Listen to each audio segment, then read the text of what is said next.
aí, quando a fé demais cheira mal? Quando mistura política com religião. E aí surge a bancada da Bíblia. Esse vídeo tá sensacional para uma boa reflexão. Quando chegou em 2018, eu acho que observando o movimento da nossa sociedade, e principalmente, Chico, observando o movimento da chamada Igreja Evangélica no Brasil, aquilo me chocou muito profundamente.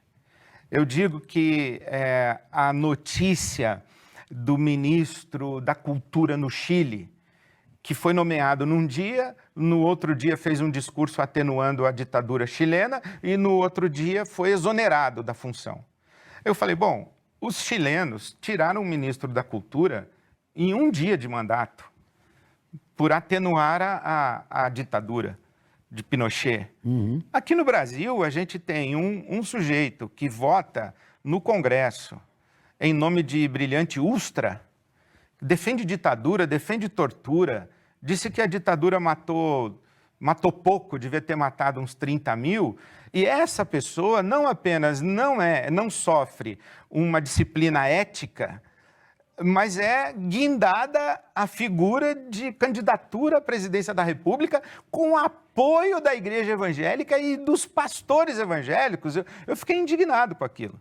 Então, inclusive, eu disse assim, olha... O senhor chegou a falar isso no culto? Falei no púlpito, eu falei, olha, vocês querem uma alternativa ao PT? Vota no Amoedo, vota na Marina, vota no qualquer um, menos nesse cara, porque ele deveria estar fora do que seria considerável ou aceitável no debate público.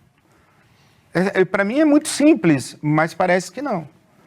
Pois é, e tem mas muita gente que se diz, que professa fé cristã, evangélica, e que não só votou, como tem uma fidelidade absurda a Bolsonaro. Várias igrejas, né?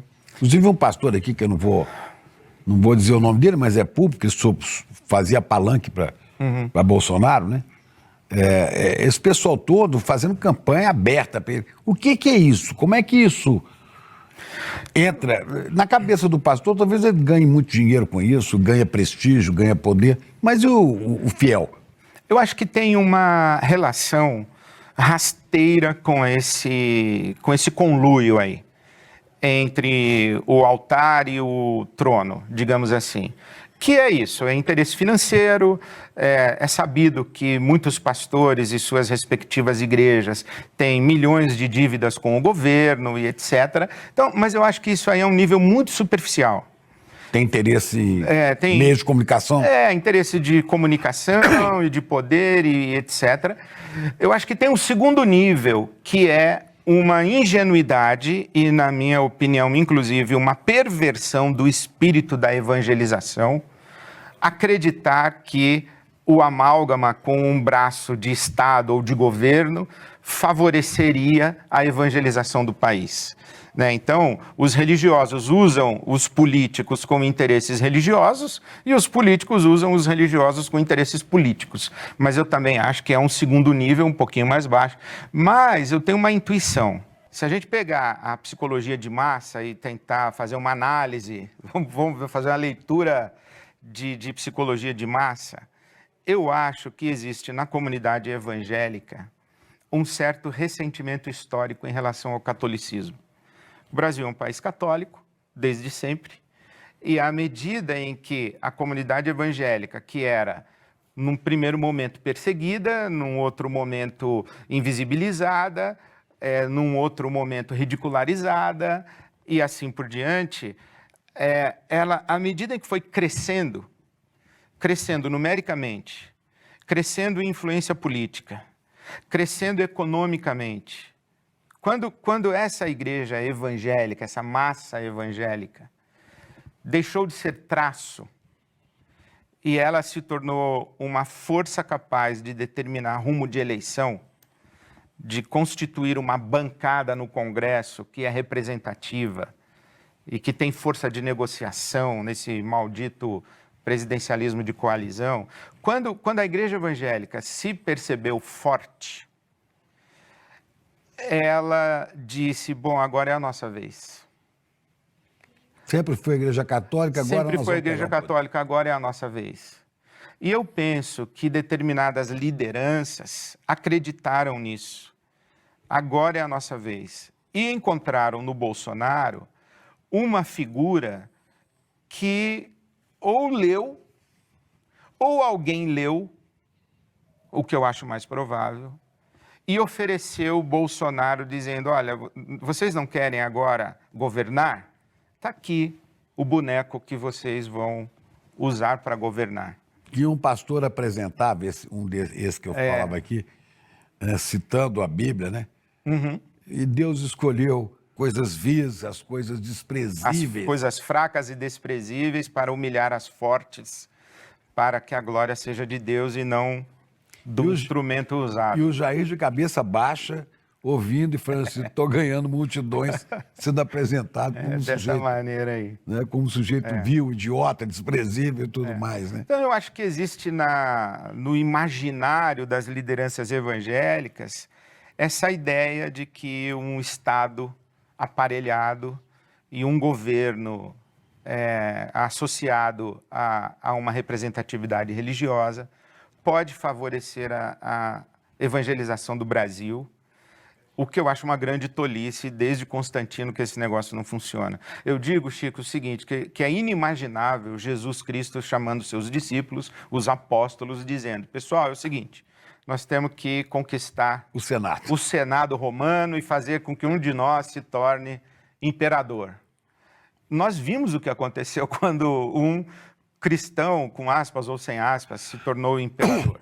Desde Constantino, o movimento de Jesus deixou de ser um movimento de Jesus e passou a ser um movimento constantiniano. Porque Constantino fez tudo o que Jesus mandou não fazer. Ele refez tudo que Jesus dissolveu.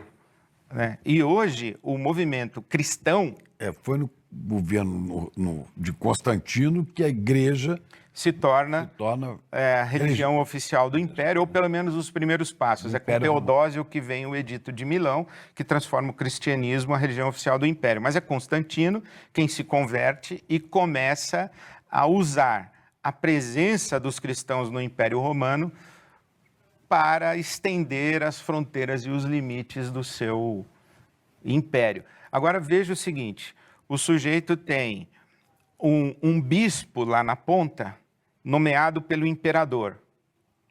O bispo é homem de confiança de Deus ou é homem de confiança do imperador? Ele está lá para defender os interesses do reino de Deus ou os interesses do império? Essa é a pergunta que fica. Porque se é para defender os interesses do reino de Deus, ele tem que se levantar contra o império. Mas se ele foi colocado pelo imperador, ele tem que defender o imperador. Quem colocou esses pastores e essa mentalidade aqui no Brasil, fundamentalista, principalmente os pentecostais, né? Foi o Império, foram os Estados Unidos da América, foi a CIA. Isso é uma estratégia pensada, vamos ocupar o Brasil e sufocar movimentos religiosos que são libertadores, como a teologia da libertação? Eu não tenho dúvida, porque existem documentos históricos que demonstram um movimento explícito, principalmente no período de João Paulo II, fazendo o abafamento da teologia da libertação na América Latina e no Brasil, com Oscar Romero, Ernesto Cardenal, Leonardo Boff, Dom Helder Câmara, Casaldáliga. Os bispos progressistas foram todos deslocados para a periferia do Brasil, num acordo feito entre o papado de João Paulo II para a abertura do leste europeu, quer dizer, Junto com o Departamento de Estado. Os Estados Unidos ajudam a abertura do leste europeu e a gente sufoca a teologia da libertação na América Latina. Isso é documentado historicamente.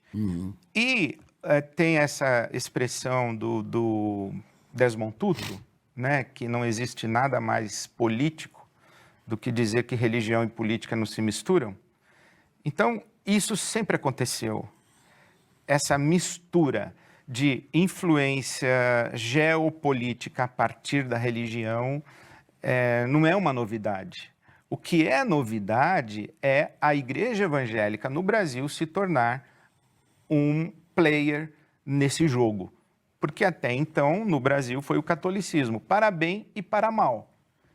Porque foi o catolicismo que acolheu todo o movimento de dissidência e de resistência à ditadura e ao governo militar aqui no Brasil.